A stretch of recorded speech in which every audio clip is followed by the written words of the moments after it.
1 o'clock in Nairobi, Kenya. Newsdesk starts right now. Now, Deputy President William Ruto is in Uganda on an official visit to attend the country's National Prayer Day for Peace and Stability. Now, the plane carrying Ruto landed safely at Entebbe International Airport last evening.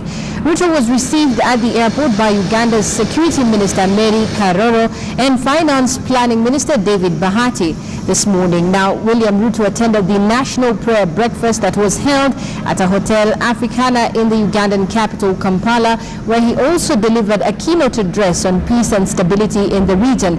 The Deputy President will tomorrow attend Uganda's 53rd Independence Day celebrations. This is Ruto's first visit to Uganda in his official capacity as Deputy President of Kenya. Last year, President Yoweri Museveni of Uganda attended Kenya's independence anniversary celebrations to bolster the close ties between the two neighboring countries. Now, representatives from the Kenya Revenue Authority visited Standard Group's offices today as part of the month-long taxpayers engagement program dubbed the Taxpayer Month. Now, the campaign will emphasize the transformation of the taxman from one of the enforcements to one that encourages voluntary tax compliance as it seeks to increase revenue collection in the country. KRA collects 95% of the country's ordinary revenue, and pressure is on to find new avenues to raise finances needed for the country's ambitious projects. Now, according to the 2015-2016 financial year budget, the taxman is expected to collect a whopping 1.38 trillion shillings, a fact that is forcing KRA to change tact, improve service delivery, and make it easier to pay taxes in a bid to spur greater compliance. The Standard Group CEO, Sam Shelley, however, took issue with the state, saying that several government agencies were deducting a 6% withholding tax from the company but failing to remit the same to the taxman. He called for a speedy resolution to the issue, which he said was netting off a loss to the company. He, however, lauded KRA for the initiative, saying that the decision to get out and meet the taxpayer and get feedback on some of the challenges was welcome. The Taxpayer Month festivities will culminate in the fitting of the country's most distinguished taxpayers on the 21st of October.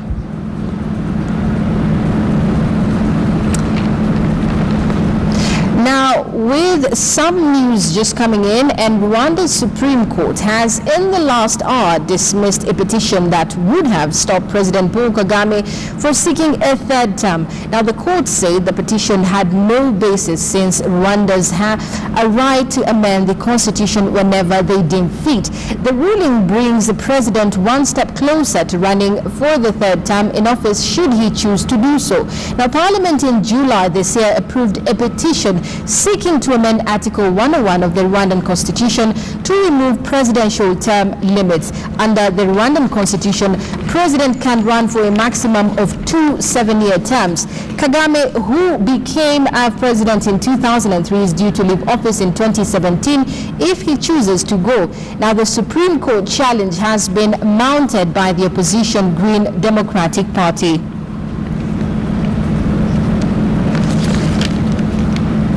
Now, analysts have been reacting to the latest report from the World Bank, predicting that economic growth in sub-Saharan Africa will slow to 3.7% this year from 4.6% in 2014. This is the region's weakest pace since 2009, mainly due to the drop in commodity prices. Take a look. Across the continent, businesses are picking up, with investors looking to Africa as the next frontier in global trade. The new report is a mixture of good news and bad news. The report, known as Africa's Pulse, indicates that progress in reducing poverty in sub-Saharan Africa has been occurring faster than previously thought. The bank estimates that poverty in Africa declined from 56% in 1990 to 43% in 2012. Sharp drops in the price of oil and other commodities, however, have slowed growth in recent months. The Pulse finds that with weaker global market conditions underpinned by sharply lower commodity prices, as well as a slowdown in growth in China and tightening global financial conditions, all these factors are weighing down on sub-Saharan Africa's growth. Overall growth in the region is, however, projected to pick up to 4.4% in 2016 and further strengthen to 4.8% in 2017. Rich natural resources in sub-Saharan Africa have made it a net exporter of fuel, minerals and metals, as well as agricultural commodities. These commodities account for nearly 3/4 of the region's good exports. World Bank Vice President for Africa, Makhtar Diop, says increasing value addition in Africa will in turn increase economic growth. We are still exporting a lot of raw materials. So creating the value chain inside Africa, removing the non-tariff barrier, reducing the bureaucracy will allow us to improve the value chain and increase value addition in Africa. Factors affecting growth, however, vary among countries. For commodity exporters, especially oil producers such as Angola, Equatorial Guinea and Nigeria, the drop in prices is negatively affecting growth. In Ghana, South Africa and Zambia, domestic factors such as electricity supply constraints put a strain on the economy, while political instability and social tensions in countries like Burundi and South Sudan take a toll on economic growth. The Africa Pulse report recommends that more investment in new energy capacity, attention to drought and its effects on hydropower, reform of state-owned distribution companies, and renewed focus on encouraging private investment will help build resiliency in the continent's power sector. Michelle Ngele, KTN News. Now, police in Kibera are investigating an incident where a man committed suicide earlier today. Although it was not clearly established what the cause of the act was, residents say they suspect it was caused by a domestic dispute. Curious onlookers watched as the lifeless body of someone they had known as their neighbor was taken away by police. The man committed suicide in the morning hours. Neighbors and friends told KTN News now that the reason behind his suicide was rooted from problems experienced in his marriage. They also say suicide acts are becoming more and more common in Kibera.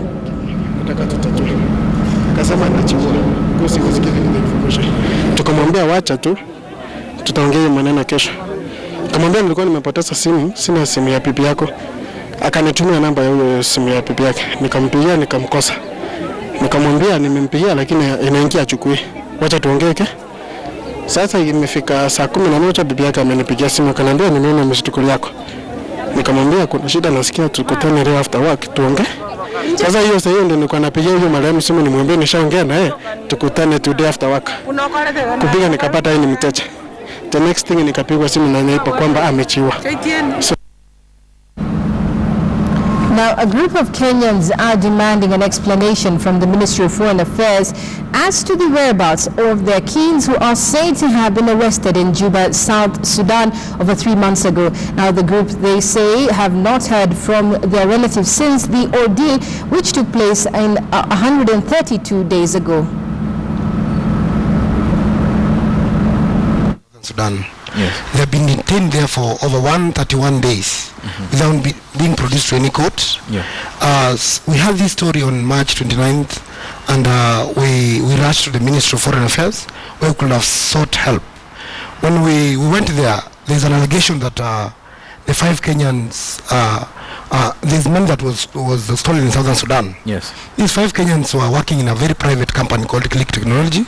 The owner of Click Technology is a senior government official, a lieutenant in the government of Southern Sudan, and he was working in the office of the president. Yeah. The money was stolen at the office of the president. But our brothers were working in a private company called Click Technology. Yes. That day of arrest, this man has an office, a private office in that the shop, the electronic shop. Yes.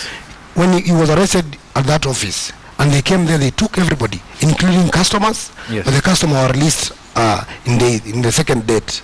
But our brothers have been there detained for 131 days. Yes. They have not been produced in court.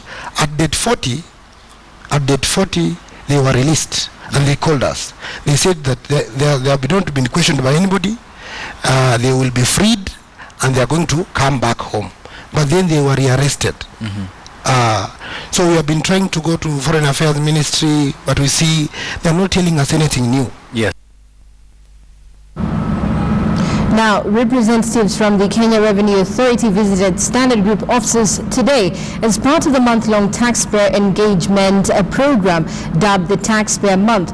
The campaign will emphasize the transformation of the taxman from one of enforcement to one that encourages voluntary tax compliance as it seeks to increase revenue collection in the country. Now, KRA collects 95% of the country's ordinary revenue, and pressure is on to find new avenues to raise finances needed for the country's ambitious projects.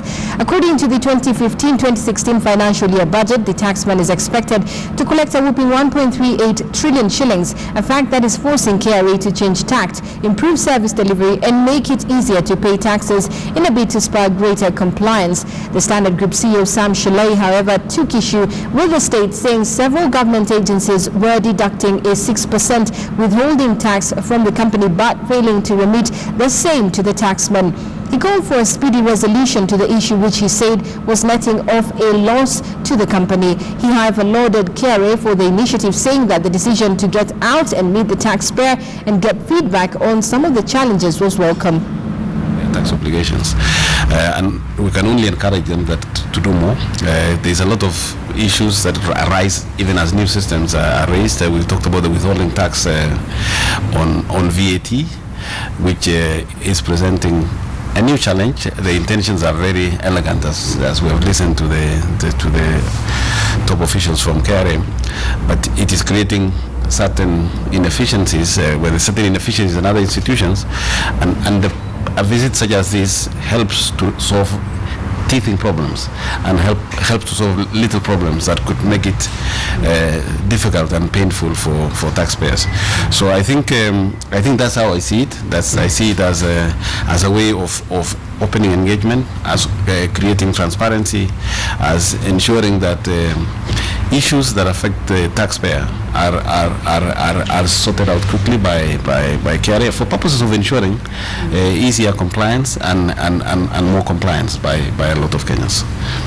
KRA actually collects about 95% of the total national government revenues. 95%. It's just a little 5% or less that's collected by other arms of government, and at 95%, then you can see the sort of contribution by all the corporates and everybody paying into driving the national agenda.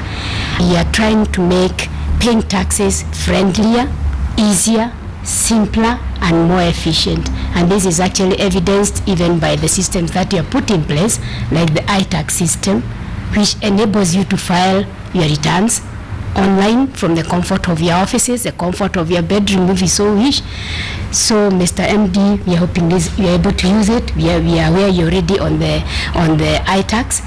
And we also have made it easy for the payment of the taxes as well. You don't have to come and line up in KRA. We no longer have cash offices. You pay it through your bankers, through your bank, using the banks that you have appointed on a payment gateway system. Again, that also ensures, Mr. MD, that a lot of your time is removed from the mundane job of filing taxes, paying taxes, so that you can also deal with your core business. And we hope more and more of this is going to improve on how you do business, make it easy to do to comply with the taxes that are coming up. I'll go to Kwale County, where our senior reporter John Juma is there for the governance conference. John Juma will be telling us who are the main participants in that conference and some of the key issues that are going to be discussed there this afternoon. John Juma.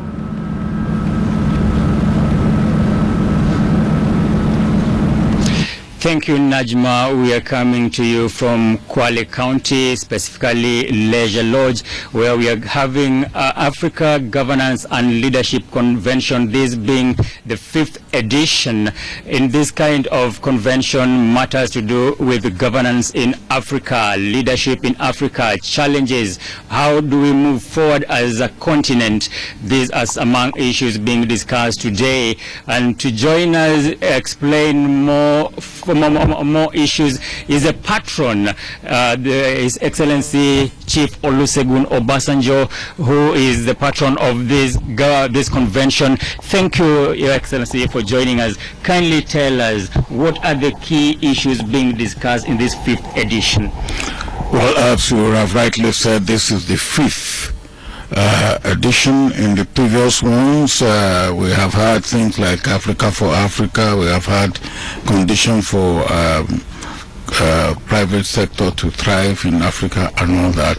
But this fifth session, the theme is the private sector in Africa and the emerging global security challenges and concern.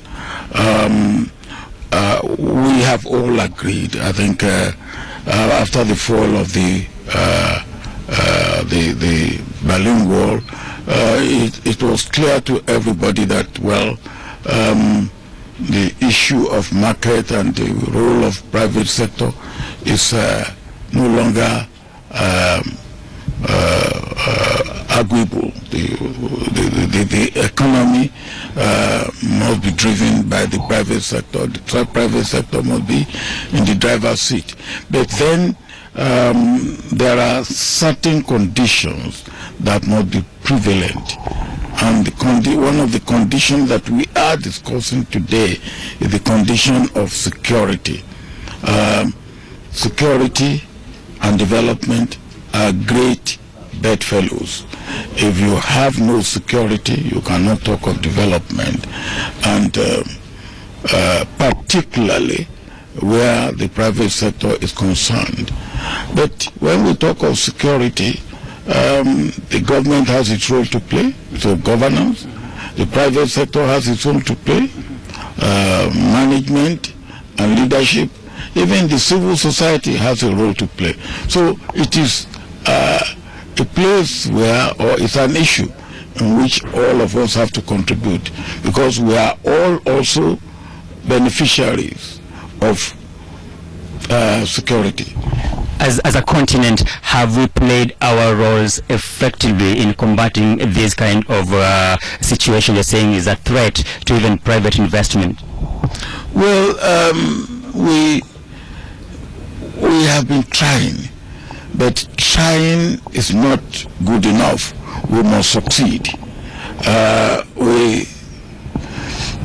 During the independence, some countries have to fight for self-determination.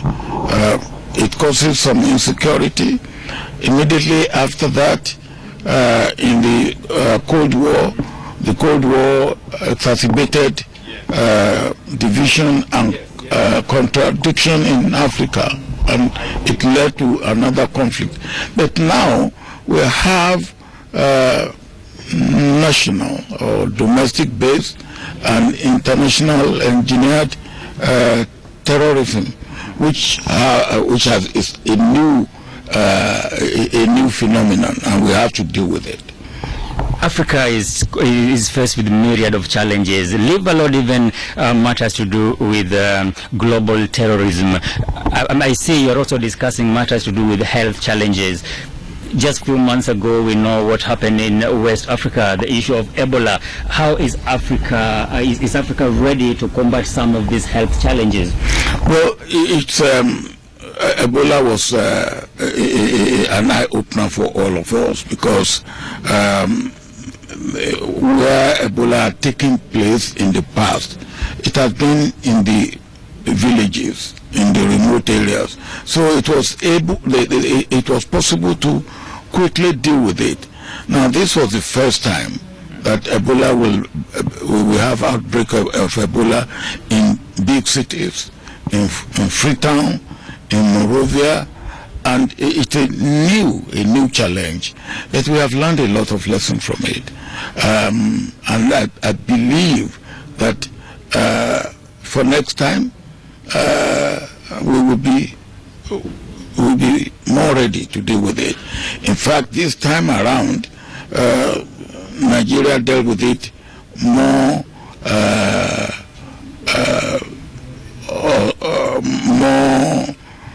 promptly. Senegal too did the same, and that's why those two countries, even though they had carrier of Ebola to their country, but it did not spread. Now the lesson that we have learned in Liberia, in Sierra Leone, and in Guinea-Conakry will stand us all in good stead. Mr. President, it boils down to leadership. Tell us about leadership, because not only health, not only global terrorism, the kind of leadership in Africa, is it the type that attracts investors? Well, leadership in Africa is evolving. If you go back 50 years when we attained independence, the quantum of leadership, the quality of leadership to manage and man our national institutions were inadequate. But in the last 50 years, we have seen development, we have seen leadership that has emerged in all walks of life: political, business, private sector, diplomatic. So what do we have to do is to make sure that the quality that we have is really being utilized, not being squandered, and then we are building on what we have on the ground. And it's no question of a leader coming today and feeling that everything that has happened before must be thrown away. We must be cumulatively building, and I think we are getting there. Okay. We are getting there. In your earlier session, you also spoke of clinging onto power and how this is a threat to private investors. It's not only to private investors, it's a threat to development generally. Well, in any society, leadership must continue to evolve. Leadership must continue to be built up. I believe that the issue should not be the permanency of individual, because one thing that is certain in life is change, and we should induce that change so that the transition is smooth and it continues to evolve and to make us move from one height and one level to another. Mr. President, my last question to you is related to matters terrorism. In East Africa, we have the issue of Al-Shabaab. In Nigeria, we have the Boko Haram. Don't you think that it has taken us so long, and yet they continue to cause harm to innocent civilians? Yeah. What do we need to do? Now, when you have issue of insurgency, they don't go away easily. I was in Colombia in June last year, and May last year, their own insurgent organization FARC celebrated 50th anniversary of their existence, and they have only been reduced from 25,000 to 10,000 over a period of 50 years. So that's how long it takes, but they are moving. We must be able to move. I believe what is first of all important is to know why. Now, when we know why, we need to get upper hand militarily over insurgency. And then the social economic issues that also make room for insurgency should be dealt with in such a way that at the end of the day there will be no cause for insurgency. Is it political dissatisfaction or perceived injustice in political terms, in economic terms, in social terms? Now, these are the things on which insurgency feeds, and we have to remove them. Thank you very much, retired President of Nigeria, yes, Excellency Chief Olusegun Obasanjo, just taking us through matters being discussed in this 5th edition of Africa Governance and Leadership being held at Leisure Lodge in Kwale County. The convention began yesterday. It will end tomorrow. Among those who are attending include the Governor of Kisumu, the hosting Governor Salim Vuria, members from private sector, experts in different fields. Thank you very much, Najma. We'll get back to you in our subsequent bulletins. Thank you very much, John Juma, there in Kwale County, where the 5th Africa Governance and Leadership Conference is currently going on. We move on to sports now. Nikhil Sachania is among rally drivers preparing for the 8th and final round of the KCB Kenya National Rally Championships to be held in Guru Nanak later this month. Now, despite his disability, Sachania is optimistic that he's going to do well in the championships. Disability is certainly not inability. Meet 26-year-old Nikhil Sachania at his garage in Nairobi's Imara Daima area, preparing his car for the final round of the KCB Kenya National Rally Championships in Guru Nanak. Sachania wasn't born like this. 4 years ago, I had my accident in the river during a quad biking incident. It was quad bike training for the rally raid. I hit a stone at high speed and I flipped over my bike and I landed in such a way that I broke my spine. So I'm paralyzed from the waist down. In medical terms, is T6, T7, the bone. But he did not give up. Instead, he pursued his dream of becoming one of the best rally drivers in the country. And his unrelenting spirit has not gone unnoticed. He was honored with the 2014 Shared Disability Award. Then 6 months later, he was named the 2014 Motorsport Personality of the Year, becoming the first ever physically handicapped driver to win the award since its inception in 1961. Well, both those awards were really big. I didn't expect when I got into rally that I would ever achieve such an award, let alone winning it. It was amazing. I was overwhelmed, to be honest. I had no words. I was told to give speeches and stuff, but I had no words. I was just a big smile on my face, very emotional. Sachania shows us how to operate his specially modified rally car, one of its kind in the competition, an Abarth Punto Grande S2000, which he has used in all 6 rounds he has participated this year. They say God will never give you disability and at the same time hamper your mobility. Despite the challenges, Sachania is among the best rally drivers in the country. Abdullah Ahmed, KTN Sports, Nairobi.